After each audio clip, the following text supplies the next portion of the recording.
here today to show support for Israeli teenagers who are refusing draft into the military, and also for Palestinians who are resisting occupation and facing prison and harsh consequences as a result.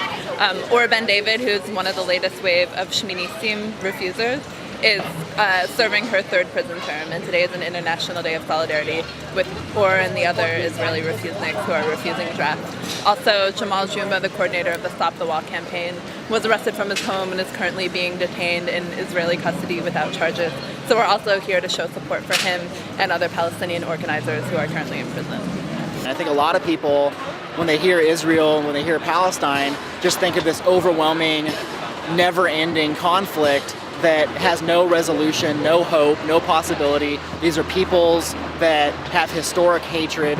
And so it's really powerful to be able to just talk with people and give them information about activists on the ground who are forming these alliances, working for peace, and actually making really concrete steps towards a peaceful and democratic and free future in Palestine and Israel.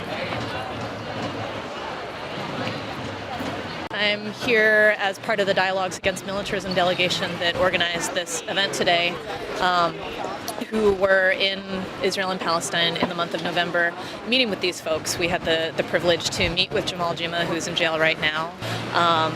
Got to be there with Or during 4 days that she was out of jail in between prison terms. And so we're here today asking people to write letters to our friends. We also set up a letter writing station where you can write a letter of support to Or Ben David and Jamal Juma, who are both in prison. And we're also handing out materials on the boycott, divestment, sanctions movement and taking pledge cards from folks who are pledging to boycott Israeli goods and products. What took us over there was that support for American and Israeli war resistors together. Also went into the West Bank to meet several different groups and different organizations of people that are resisting against the wall in Palestine themselves, and learned that Israelis and Palestinians actually do work together and go to protests together and actions and support each other's work.